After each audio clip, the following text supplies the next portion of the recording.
Wassalatu wassalamu ala Rasulillah Sayyidina wa maulana Muhammad ibn Abdillah wa ala alihi wa ashabihi ahli sidqi wal wafa.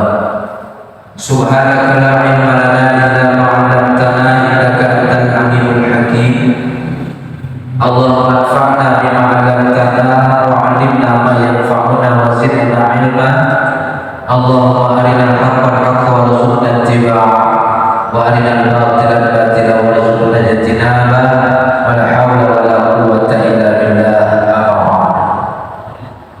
Bapak Ketua DKM beserta semua pengurus dan penasehat yang saya hormati dan insyaallah dimuliakan Allah Subhanahu wa taala, orang-orang tua kita, tokoh agama, tokoh masyarakat, para alim dan ulama, cerdik dan pandai, sesepuh dan bini sepuh yang saya muliakan dan insyaallah selalu dirahmati dan dimuliakan Allah Subhanahu wa taala. Bapak-bapak, ibu-ibu, hadirin wal hadirat jamaah sholat maghrib pada malam hari ini dan insyaallah sholat isya dan sekaligus jamaah thalabul ilmi yang saya hormati dan yang saya muliakan. Alhamdulillah atas nikmat dari Allah Subhanahu wa taala, setelah sekian lama kita berpisah tidak mengadakan taklim ke bulan suci Ramadan dan dilanjutkan bulan Syawal kegiatan yang mudik ke kampung halaman sekaligus jalan-jalan ke beberapa tempat. Kemudian pada malam hari ini kita sudah memasuki pada tanggal 11 di bulan Zulqa'dah.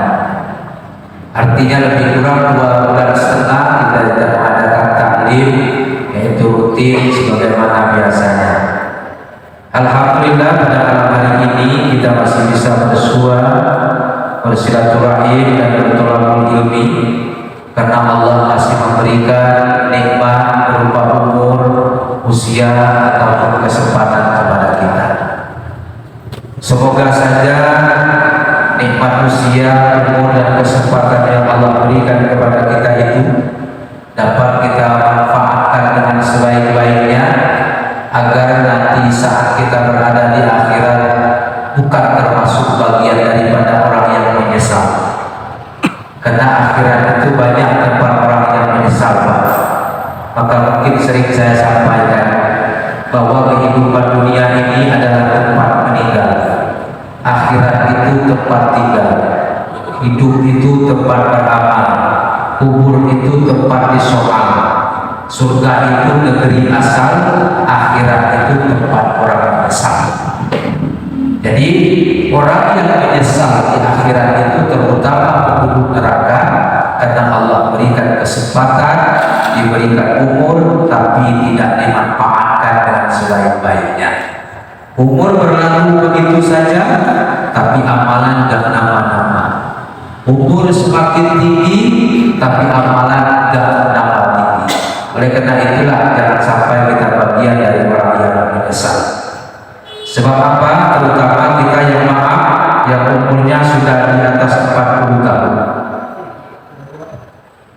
Sini saya tengok-tengok wajahnya ini udah di atas 40 tahun semua. Lebih. Sebelah kiri ini udah laki-laki semua lagi. Mana pemburu tuh, itu paling kuat. Yang umur 40 tahun itu Pak perlu berhati-hati. Kenapa? Karena umur 40 tahun itu umur yang sangat rentan. Kenapa disebut rentan? Kalau nggak benar-benar berubah di dalam kehidupan ini, itu ada calon penghuni neraka. Kenapa calon penghuni neraka Pak Ustaz? Karena umur 40 itu Allah gambarkan di dalam Al-Quran. Ada 5 pokok hal yang harus kita lakukan apabila umur itu sudah mencapai 40 tahun. Hatta izal balagu asyuddahu wa balagu arba'ina sanah. Apabila mereka itu sudah mencapai usia dewasa dan umurnya 40 tahun, ingat, ini yang harus dilakukan orang yang 40 tahun ke atas. Apa?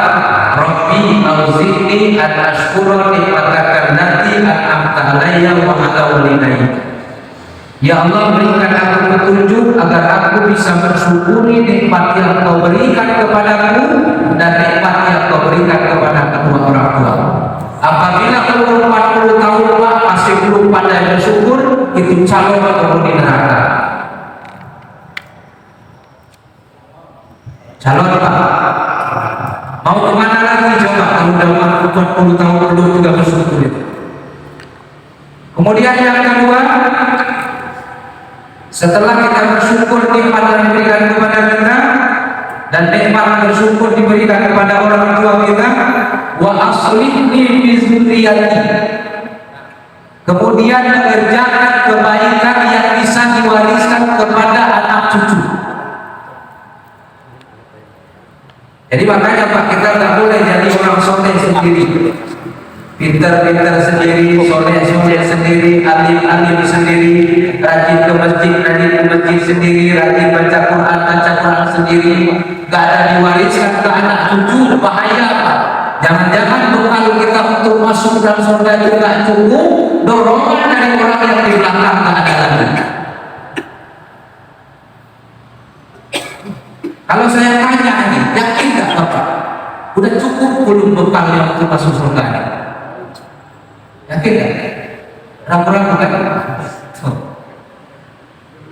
Makanya kalau merasa cukup Pak, bukan cuma modal dari kita, persiapkan. Wa aslihni fi dzurriyyati, katanya dalam Al-Quran itu. Persiapkan generasi untuk menopang, jangan sampai modal kita gak cukup, nanti ada tambahan doa dari anak-anak yang soleh.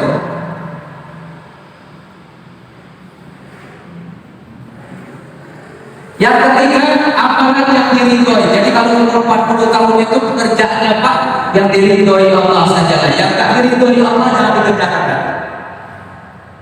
Ini tubatu ilaik wa inni minal muslimin. Umur 40 itu sudah kecenderungan bertobat, wa inni minal muslimin, dan siap menyerahkan diri kepada Allah. Jadi umur 40 tahun itu Pak 5 itu. Satu, bersyukur. Yang kedua, menyiapkan generasi setelah meninggal kita, mengerjakan pekerjaan yang Allah ridhoi, bertobat kepada Allah, siap kapan dipanggil untuk meninggal dunia. Katanya bapak-bapak, udah siap belum? Belum. Itu menurut berita Quran. Tapi secara alamiah sebenarnya kita aja yang tidak tahu. Allah itu sudah kasih kode kepada kita itu perubahan drastis di dalam kehidupan maupun pekerjaan kita sehari-hari. Buktinya itu kita sudah berumur dan sudah tua, di atas 40 tahun saya ceritakan. Kalau dulu Pak, kalau tidur itu selalu ingin berhadapan dengan pasangan. Sekarang itu sudah mulai membelakangi. Itu udah dulu Pak. Kecuali kau ini mana itu ngejos terus ya. Mana kau? Nah, itu kode Pak. Berhadapan terus kalau tidur dan dulu. Sekarang udah mulai membelakangi. Yang kedua kodenya belum diingatkan ini. Khusus yang umur 40 tahun ke atas, apalagi yang 60 tahun ini. Apa kode yang kedua? Kalau dulu suka makan minum yang enak-enak, sekarang sudah suka makan minum obat. Kode. Tiga kode. Kita aja yang nggak benar ini. Kalau dulu suka pakai minyak harum, wangi-wangian, sekarang sudah pakai minyak angin. Asam. Kosong, parcel, resker, kelas-kelas resker semua. Ada yang kadang-kadang tukang obat sini. Gangguan tuh malah berobat. Dari guru-guru juga. Yang terakhir, kode yang keras. Kalau dulu sangat keras dan tahan lama, sekarang sangat lama menunggu keras.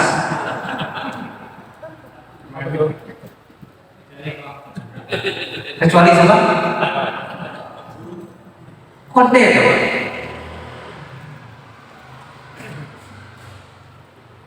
Makanya kita yang paling akrab dengan malaikat maut itu kan Nabi Yakub.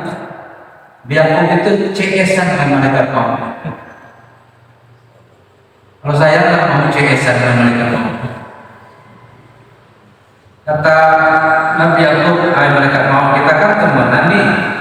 Jadi kalau mau nyambut nama saya nanti kasih tahu dulu dong. Jangan buru-buru. Nanti nyampe sini nyambut aja. Lama malaikat maut ini kan kunjung-kunjung dengan Nabi Yakub ini. Tahu-tahu datang mau nyambut nyawa.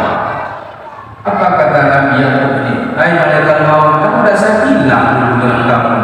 Kalau datang ini jangan buru-buru, bilang kasih tahu dulu. Apa kata malaikat maut? Nabiullah, kamu itu yang gak sadar.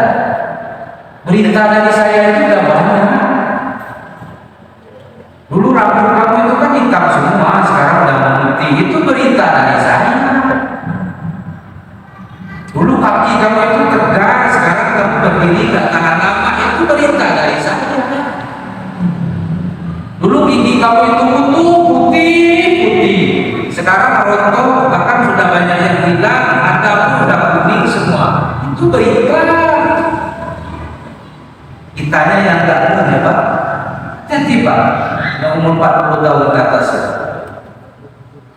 Kalau masih belum bertobat, masih belum banyak ibadah, ketimpa masih urusan dunia saja, itu ada alamat hidup akan celaka di akhirat nanti. Itu Allah yang memberitakan dalam Al-Quran, surah Al-Ahqaf ayat 15. Paham kira-kira? Sholawat dan takbir juga salam kita mohonkan kepada Allah. Semoga disampaikan kepada junjungan kita Nabi besar Muhammad Sallallahu Alaihi Wasallam. Semoga kita selalu mengikuti sunnah-sunnahnya. Diharapkan kita nanti dikenali sebagai umatnya dan diberikan syafaat saat yaumil kiamat nanti. Amin ya rabbal alamin. Sesuai dengan tema kita yang diminta oleh Pak DKM dan pengurus, bahwa kita akan melanjutkan tentang sirah nabawiyah, yaitu cerita para nabi dan para rasul. Kita masih akan melanjutkan tentang kisah Nabiullah Yusuf alaihissalam. Nah kemarin belum tuntas kisah Nabi Yusuf itu. Kenapa kisah Nabi Yusuf ini harus kita tuntaskan? Karena kisah Nabi Yusuf itu Allah abadikan di dalam Al-Quran di surah Yusuf itu sendiri, ayat yang ketiga, nahnu naqussu 'alaika ahsanal qasasi bima auhayna ilaika hadzal kitab in kunta min qablihi laminal ghafilin. Kami ceritakan kepada engkau Muhammad kisah yang sangat baik yang kami wahyukan di dalam Al-Quran. Jadi kisah Nabi Yusuf ini kisah yang sangat baik, bukan baik saja, sangat baik. Walaupun cerita para nabi itu semuanya baik, karena nggak ada cerita itu, nggak ada kisah yang lebih baik yang Allah abadikan di dalam Al-Quran itu melebihi kisah para nabi dan para rasul. Ya, ada cerita Khidir, ada cerita misalnya Zulkarnain, ada ceritanya misalnya Ashabul Kahfi dan lain sebagainya, tapi nggak ada yang melebihi kisah para nabi dan para rasul. Jadi cerita yang Allah ceritakan di dalam Al-Quran itu dia mengandung makna yang sangat baik dan banyak. Bahkan di akhir surah Yusuf itu Allah sebutkan laqad kana fi qasasi ibratan li ulil albab, dan sungguh-sungguh kisah yang kami ceritakan tentang kisah Nabi Yusuf ini merupakan pelajaran yang sangat baik bagi orang-orang yang menggunakan akalnya. Jadi kita kisahkan Yusuf ini adalah keturunan yang sangat terhormat dan sangat mulia. Dia keturunan yang kelima daripada Nabi Ibrahim alaihissalam dengan saudaranya. Seperti Nabi Ibrahim kan punya anak namanya Ishak dan juga Ismail. Ishak ini punya anak namanya Yakub itu punya anak namanya Yusuf. Terus dia sampai ke bawah. Nabi Ibrahim ini semua para nabi dan para rasul itu baik di atasnya maupun di bawahnya itu adalah keturunan dari Nabi Ibrahim alaihissalam. Yusuf ini semuanya para nabi dan rasul. Jadi hebat. Kisah Nabi Yusuf ini sebenarnya sangat mirip dengan kisah Nabi Musa alaihissalam. Walaupun berbeda zaman dan kondisi, kisah Nabi Yusuf ini ada kemiripannya dengan kisah Nabi Musa alaihissalam yang paling banyak yang ada di dalam Al-Quran. Karena kisah yang paling banyak pertama itu kisah Nabi Musa, setelah itu kisah Nabi Ibrahim, setelah itu kisah Nabi Nuh, dan terus sampai selanjutnya. Nah, kisah Nabi Yusuf alaihissalam ini diapisahkan Allah langsung dalam surah ke-12, itu surah Yusuf. Ya, ada surah khusus yang tidak menceritakan kisah yang lain kecuali cerita Nabi Yusuf itu sendiri. Nah, apa kemiripannya? Nabi Musa alaihissalam itu berasal dari kampung. Nabi Yusuf itu juga berasal dari kampung, itu pertama. Yang kedua, Nabi Musa itu dibuang oleh ibunya oleh karena ingin menyelamatkan dari penyembelihan raja ketika itu bernama Firaun. Dibuang, dia dimasukkan ke dalam peti, dihanyutkan di Sungai Nil di Mesir itu. Nah, Nabi Yusuf ini dibuang juga, tapi bukan oleh ibunya, dibuang oleh saudara-saudaranya. Kalau ini dimasukkan ke dalam peti, dihanyutkan ke sungai, ini dimasukkan ke dalam ember, dimasukkan ke sungai. Ada kemiripan dari sini. Ini dibuang oleh ibunya karena dia nggak berani pegang anak. Pokoknya Firaun itu siapa lahir anak laki-laki dipotong, disembelih, dibuang, dihanyutkan. Nah, yang kedua, yang ketiga yang menyelamatkan itu, kalau Nabi Musa itu diselamatkan istri raja bernama Asia binti Muzahim, ya, istri yang namanya Firaun. Nah, kalau Nabi Yusuf ini diselamatkan Siti Zulaikha, istri raja Mesir ketika itu. Ada kemiripannya juga. Dan kedua-duanya nanti akan menjadi muslim. Ya. Kalau Nabi Musa itu diselamatkan oleh Siti Asia, hanyut dia, mampir di tepian kerajaan Firaun, diambil oleh Siti Asia, dia bawa ke istana. Nah, kalau yang namanya Nabi Yusuf ini dimasukkan oleh keluarganya, saudaranya ke dalam sumur, kemudian diambil oleh pedagang, dijual ke Siti Zulaikha. Siti Zulaikha yang merawatnya di dalam istana, sama istri raja. Yang keempat, persamaannya sama-sama anak angkat raja. Musa itu anak angkat raja Firaun, Nabi Yusuf itu anak angkat raja Aziz, Al-Aziz. Jadi raja Mesir ketika itu namanya Al-Aziz, jadi anak angkatnya. Kemudian yang kelima, kemiripan kisahnya. Kalau Nabi Musa itu berpisah dari ibunya yang sangat menyayanginya, kalau Nabi Yusuf itu berpisah dengan bapaknya yang sangat menyayanginya. Bapak Nabi Yusuf tadi siapa namanya? Nabi Yakub, ya, Nabi Yakub. Karena Nabi Yakub itu punya 4 istri. Bapak Yakub ini, bapaknya Nabi Yusuf ini punya 4 istri, punya 12 orang anak. Nah, yang satu bapak dan satu ibu itu dengan Binyamin namanya, ya, Binyamin. Nah, ibunya Nabi Yusuf ini meninggal ketika melahirkan Binyamin ini. Jadi Nabi Yakub ini berfungsi tidak cuma sebagai bapak, tapi juga berfungsi sebagai ibu. Makanya sayanglah Nabi Yakub ini melebihi sayang kepada anaknya yang lain. Lantaran apa? Karena Nabi Yusuf dan Binyamin ini tidak mempunyai ibu kandung lagi. Jadi biasanya Pak, ya, yang pertama anak itu, maaf, kita secara logika, secara nurani sebenarnya sayang semua dengan anak. Tapi ada tingkat keperluan yang bisa membedakan rasa sayang kita itu dengan anak. Contoh, biasanya lebih disayang oleh bapaknya. Kenapa? Karena bapak ingin melindungi anak perempuannya. Anak laki-laki kecenderungannya itu lebih sayang kepada ibunya. Kenapa dia ingin lebih sayang kepada ibunya? Karena dia kecenderungan ingin mengawasi dan melindungi ibunya. Jadi walaupun rasa sayang itu ditanamkan Allah sama di dalam hati setiap orang tua, tapi faktor ini yang membedakannya. Sama dengan Nabi Yakub ini. Sebenarnya Nabi Yakub ini sayang semua dengan anaknya yang 12 orang itu. Tapi faktor oleh karena Nabi Yusuf dan Binyamin ini adalah piatu, maka dia lebih nampak lebih diperhatikan ketimbang yang lain. Makanya ada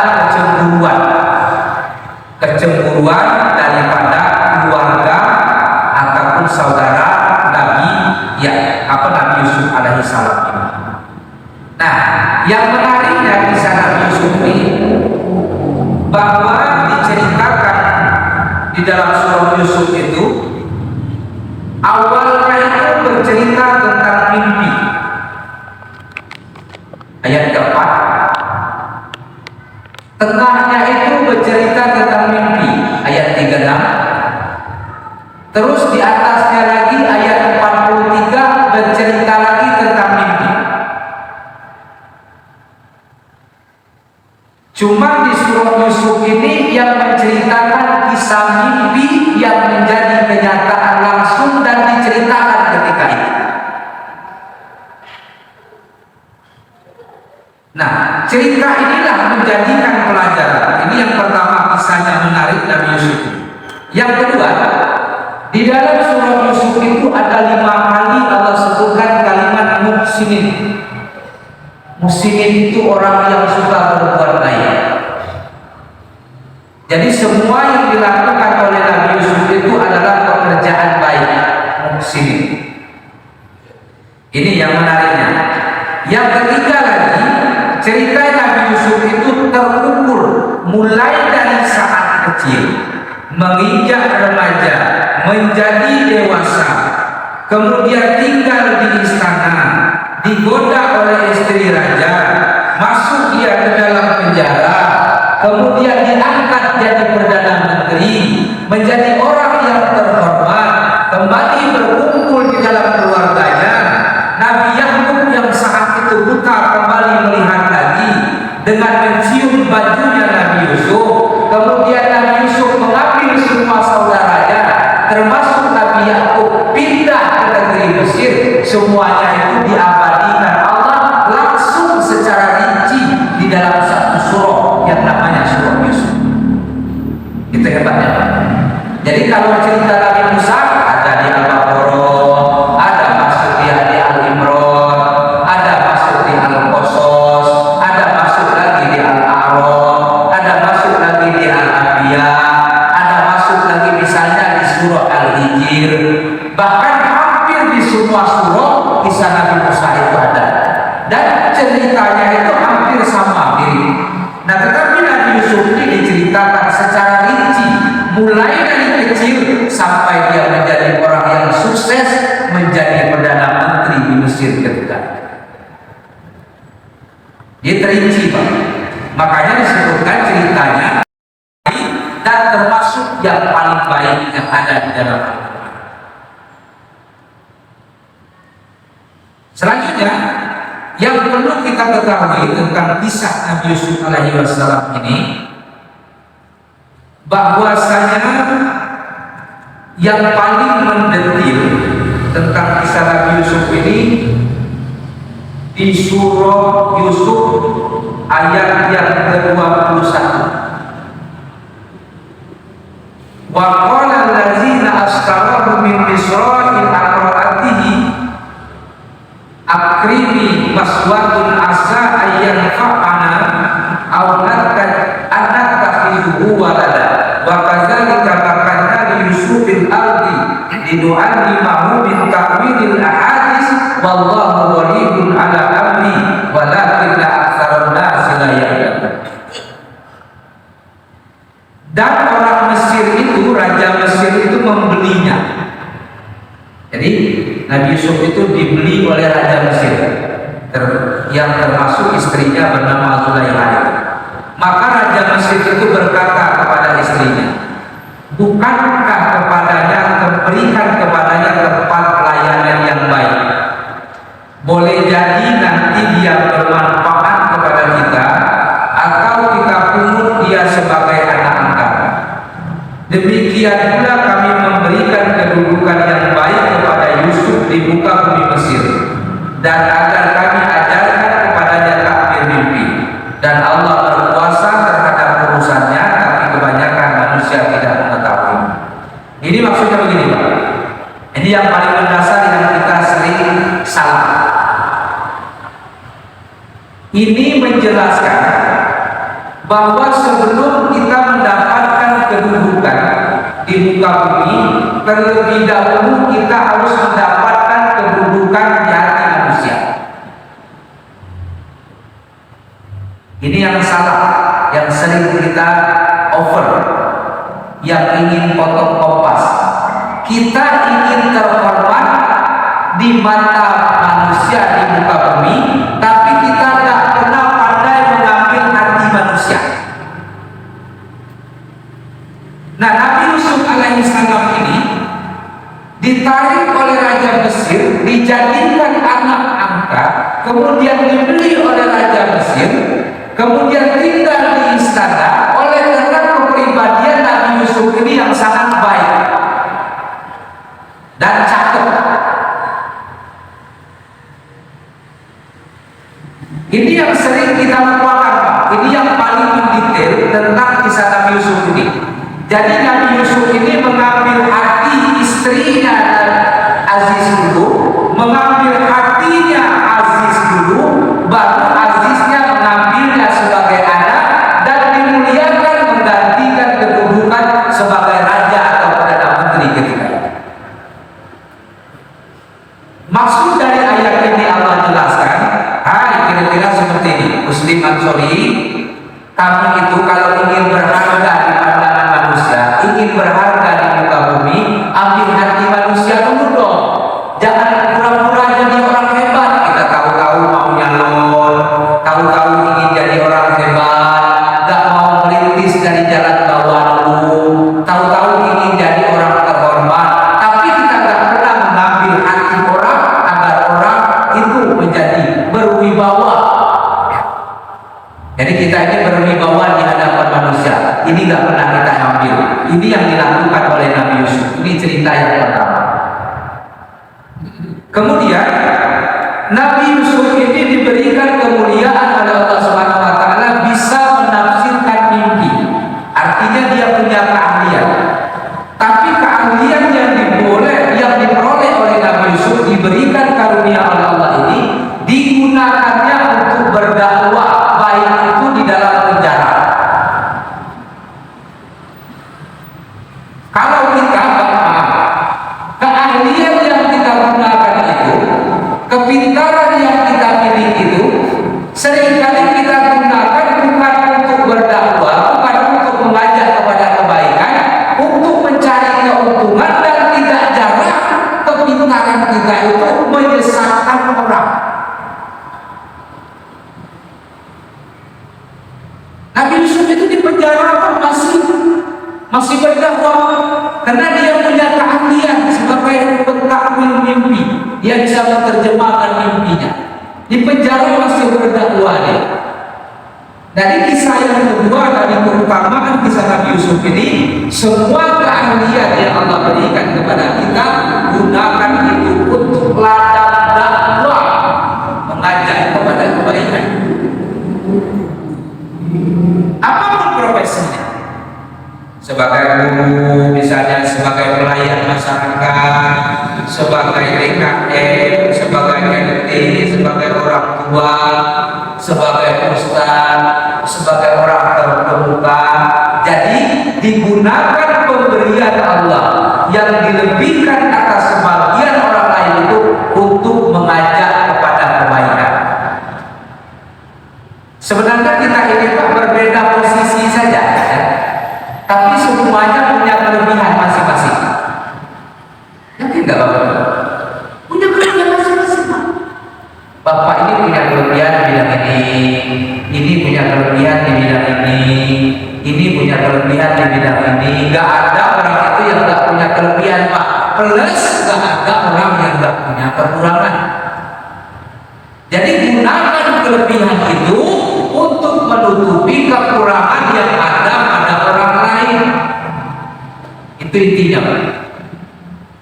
Jangan kekurangan yang ada pada orang lain dinaikkan lantaran kita ingin mendapatkan cara terhormat, tapi hal itu tidak baik. Ini yang jadi masalah, yang disebut dengan menggunting dalam lipatan, menjegal kawan sendiri. Kita ingin menjadi orang terhormat, menjadi orang yang baik, menjelek-jelekan orang, kita saja yang lebih baik.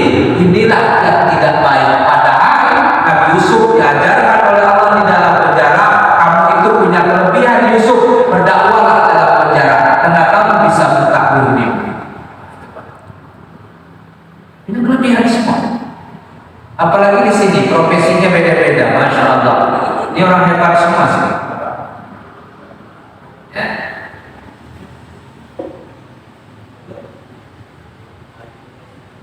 Yang ketiga, apa tukang apa?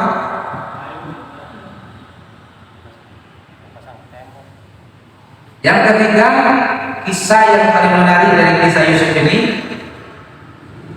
di mana mestinya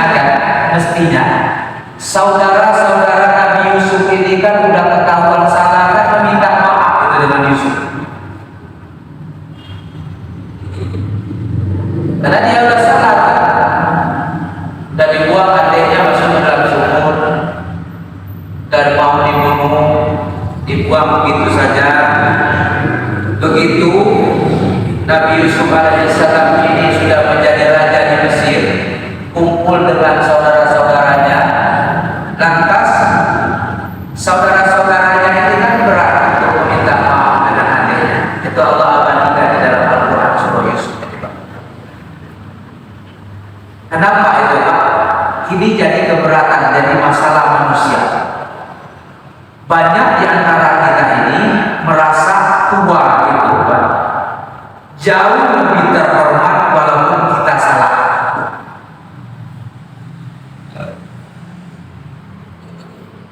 Ini penyakit, Pak. Padahal kalau yang namanya minta maaf itu orang yang salah kepada orang yang tempat kita bersalah. Kan itu konsepnya. Tapi ini enggak, kita kadang-kadang punya ego sama dengan saudara-saudara Yusuf ini. Enggak mau dia meminta maaf kepada adiknya karena dia berpikir walaupun bagaimanapun raja, dia itu tetap adik saya. Wah, Pak. Ini penyakit lagi gitu. Makanya luar biasa kisah Nabi Yusuf.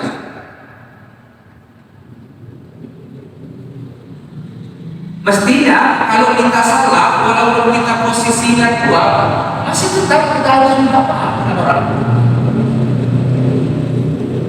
Jangan karena kita punya pengaruh, jangan kita merasa pintar. Makanya kalau ngomong itu jangan sungkan-sungkan untuk maaf Pak, maaf ya, apa-apa. Mau setinggi apa sekolah kita nggak ada urusan. Biasa kan kita minta maaf, walaupun kita lebih tua daripada itu. Biasa kan? Ini diceritakan ini di dalam Al-Quran ini. Kemudian keistimewaan yang keempat dari kisah Nabi Yusuf alaihissalam ini, di mana apabila kita bersabar terhadap sebuah cobaan yang Allah berikan, maka Allah akan ganti itu melebihi dari ekspektasi yang kita perkirakan. Artinya apa? Nabi Yusuf ini gak pernah punya mimpi, Pak. Gak pernah diberitakan oleh Allah bahwa dia akan jadi raja di Mesir. Tapi berkat kesabarannya, ditinggal oleh ibu kandungnya, dimusuhi oleh saudaranya, dimasukkan ke dalam sumur, jadi barang dagangan orang, tinggal kuliah di istana, dimasukkan ke dalam penjara, digoda oleh istri raja yang cantik jelita, kemudian lagi banyak cobaan-cobaan di situ, tapi dengan kesabaran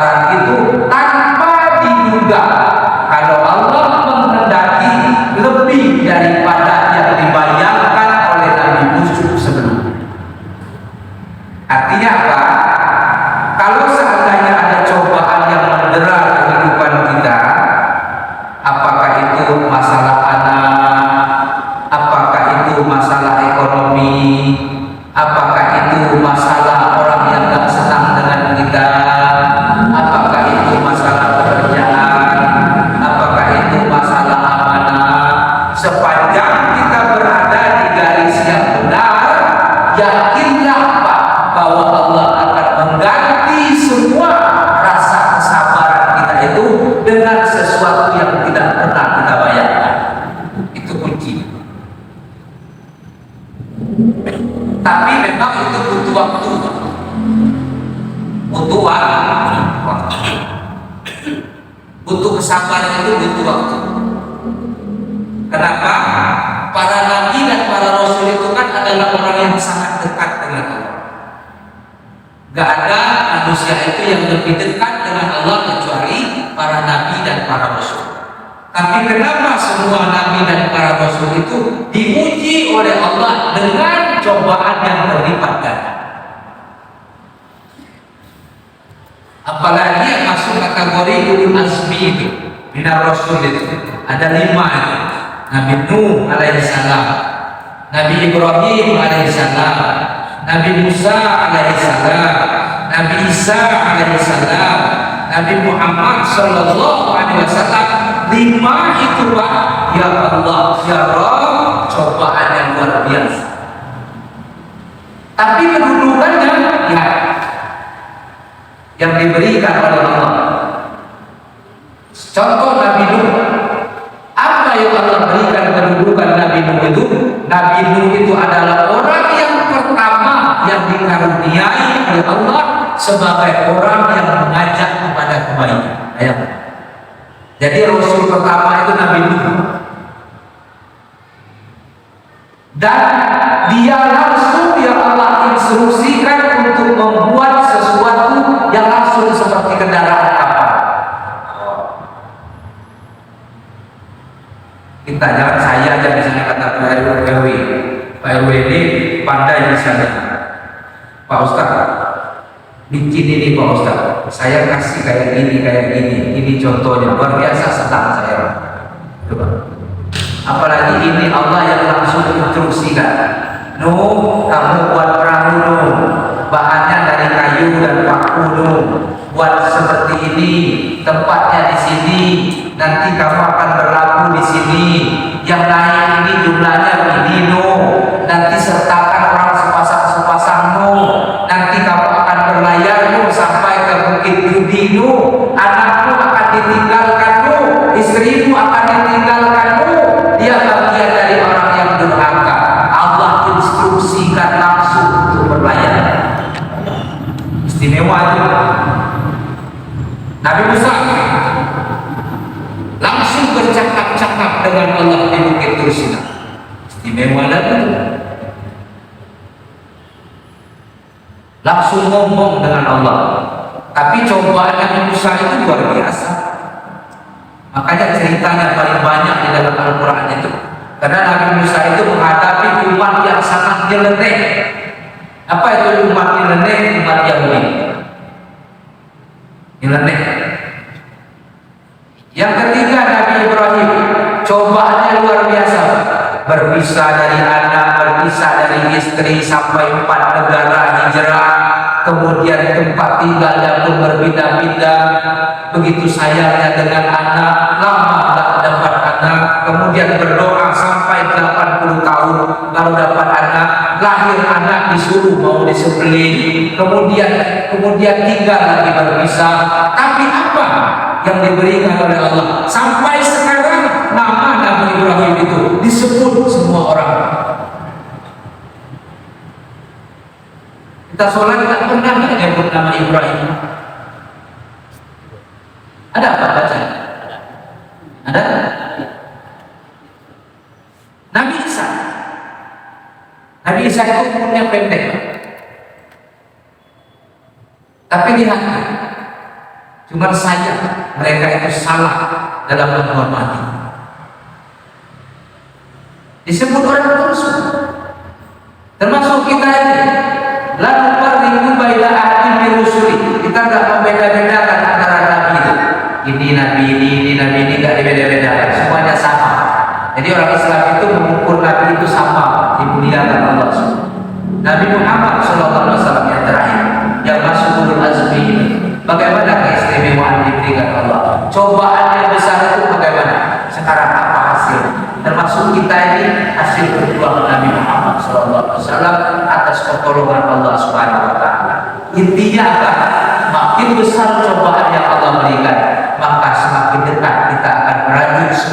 kesuksesan.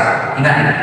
Semakin berat tantangan yang kita hadapi, maka kita akan menaik kelas tingkatannya. Jadi kalau kita ingin derajatnya makin tinggi, maka bersiaplah untuk menerima ujian dan cobaan, karena kedudukan yang terpuji itu selalu diiringi dengan ujian yang berat dan menantang. Paham kira-kira? Mudah-mudahan Pak ya, kita semuanya bisa meneladani Nabi Yusuf alaihissalam ini. Yang pertama, selalu berbuat baik, termasuk dalam penjara dia masih tetap selalu berdakwah. Kemudian dia tidak pernah membenci keluarganya walaupun sudah menyakitinya. Kemudian dia bagian daripada orang yang sabar menerima ujian dan cobaan dari Allah Subhanahu wa taala. Kemudian dengan kesabaran itu Allah angkat menjadi orang yang terpuji, menjadi raja di Mesir, dan yang terakhir adalah dia akan membantu keluarganya. Ingat. Jadi saudara-saudara Nabi anak Yakub itu kan diajaknya ke Mesir semua. Artinya kita ini Pak, kalau sukses jangan lupa dengan keluarga kita. Betul. Ya, nah, kalau sukses jangan lupa dengan keluarga kita. Ini banyak kita ini sombong. Mentang-mentang udah sukses gak ingat lagi dengan ibu, mentang-mentang sukses gak ingat lagi dengan saudara, mentang-mentang sudah bernama, sudah terkenal, lupa dengan yang di bawah. Itu kebanyakan kita. Nabi Yusuf tak, sudah jadi raja, bapaknya saudaranya yang jahat diajaknya semua bersama. Demikian, terima kasih, mohon maaf. Assalamualaikum warahmatullahi wabarakatuh.